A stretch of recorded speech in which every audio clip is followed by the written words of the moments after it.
Good evening. Welcome to Truth Seekers. My name is Mike Fishkin. Seated next to me is Jay Saylor.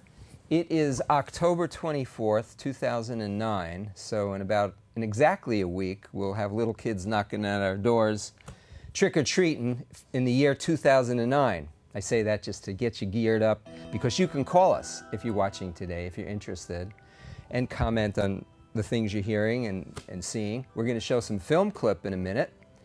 Continuing with the film that we have showed for the last couple of weeks, segments there. It'll be a 7-minute segment that we'll show. And we've been dealing with the subject of prophecy, fulfilled biblical prophecy. And we listed a bunch of them in the previous weeks, and end-time prophecies specifically. And prophecies before that convinced Isaac Newton, Michael Faraday, Robert Boyle, guys like that, the Bible had to be supernatural and from someone who's calling himself God, a being. And it convinced us the same way along the line. And we're going to continue talking about some of these prophecies. Newton and Faraday, they didn't see the fulfillment of some of the things we're seeing today that are incredible. We were just talking about Iran, Ahmadinejad, being allied with Russia, because in Ezekiel, 2,600 years ago, it's prophesied that that's going to happen, that after Israel becomes a nation again, that Persia, Iran, is going to be allied with Russia, Meshech and Tobolsk, and they're going to be Moscow and Tobolsk, and they're going to be allied together in the end times, in the latter times after Israel is brought back as a nation. At the same time, in the New Testament, that's in the Old Testament, Jesus said in the New Testament, at the same time, when you see all these things happening, know that the end is getting pretty near. He said, at the same time, many are going to come in my name saying, I am Christ or Messiah. And they're false, he said. And at the same time, my true gospel is going to go throughout the earth and is going to be spread throughout all nations. So these are, when you start to think of the probabilities of these things coming true, and we can't find any prophecies in the Bible that are wrong. And that's what convinced Newton and Faraday and Boyle. Not that the majority were right. They couldn't find any that were wrong. And God says, this is the way you're going to know I'm God. I'm going to prove it. I'm going to show it. He says, if you're God, show it by telling the future. It's Isaiah 41:21. He says 3 times right there, show the future if you're God. And he says, no one can do it. Only I can do that.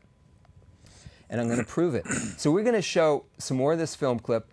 One of the prophecies we talked about last week, and this film clip jumps right back into it, is that, Iran is going to be allied with Russia and with northern African countries, Libya, that whole section it says there in Ezekiel 38, in the end times.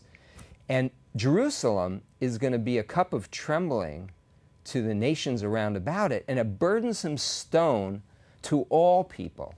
And Jerusalem, a burdensome stone in, agriculture is a stone that's keeping you from growing the crop you want. You got to move it out of the way. It's huge. You can't get it out of the way. It's burdensome. And God has said that in the end times, in the latter days, he makes it real clear. It's the latter days, Zechariah chapter 12, verses 1 through 3. He says in the latter days, he brought Israel back as a nation, but Jerusalem's going to be this burdensome stone to all peoples. And you had mentioned before, was it 370 slaps on the wrist for Israel from the UN and 0 for the Palestinians That's over right. the years? And so Jerusalem's been a big part of that, and everybody wants Jerusalem today. And how would they have known that, 2,500 years ago, 2,500 years ago? That all these things would line up. And Jesus said all these things would be happening at the same time, and you'll know that the end is very near when you see all these things happening.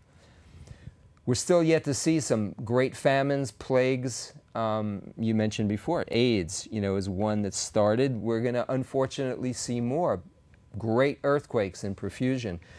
All these things happening at once, but these other things are, it's beyond man's control in terms of trying to fulfill prophecy. I mean, Iran wouldn't try and fulfill the Bible's prophecy because they believe in the Quran. They say that the Bible was changed and is in error. So they're not going to try and fulfill it, but by becoming allied with Russia, they are fulfilling it, and by being allied with all these other Muslim countries, they're fulfilling it. And when the prophecies were given, Islam didn't even exist. It wouldn't exist for another 1,000 years. but God saw something was going to link them all up together to be enemies of Israel, and he specifies them. So we're going to show this 7-minute film clip, and then you guys can call in if you'd like and discuss anything relating to spiritual truth. And we will talk to you then. So we'll see you in 7.5 minutes, actually. We'll see you then. Back 3,000 years, Jerusalem was always the capital of Israel under her kings. Modern Israel has its Knesset there. But the world's nations locate their embassies elsewhere. While visiting Jerusalem in 1998, the Vatican's foreign minister called the Israeli presence in East Jerusalem, quote, illegal occupation, unquote. In March 1999, Israel was notified again that the European Union does not recognize Israel's sovereignty over Jerusalem. In a papal bull on the year 2000 Jubilee, John Paul II once again rejected Israeli sovereignty over Jerusalem.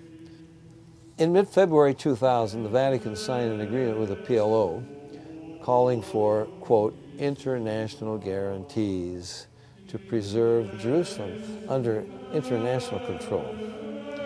Roman Catholicism and Islam are Israel's two major enemies.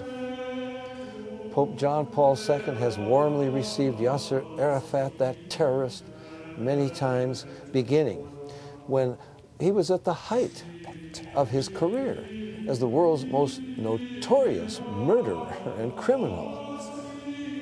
Pope John Paul II has piously condemned anti-Semitism, as he should, but he has apologized only for what, quote, the sons and daughters of the church, unquote, have done. Never has he admitted that the Inquisition and slaughter of Jews and evangelical Christians were official policy of the church and its popes. Rome insists to this day that Catholics, not Jews, are God's chosen people. A 1928 Vatican decree, for example, referred to Jews as, quote, the people formerly chosen by God, unquote. The Second Vatican Council in 1965 affirmed that, quote, the church is the new people of God, unquote. Catholic Rome calls itself the Holy City, the City of God, the Eternal City, titles God gave Jerusalem. Instead of rebuking Arafat for his passion to annihilate Israel and for his anti-Christian Islamic beliefs, the Pope accepted Arafat's invitation to join him in Bethlehem to celebrate, quote, our Jesus Christ, unquote. Our Jesus Christ? Arafat says Jesus was a Palestinian freedom fighter against Israel, and the Pope smiles and blesses him.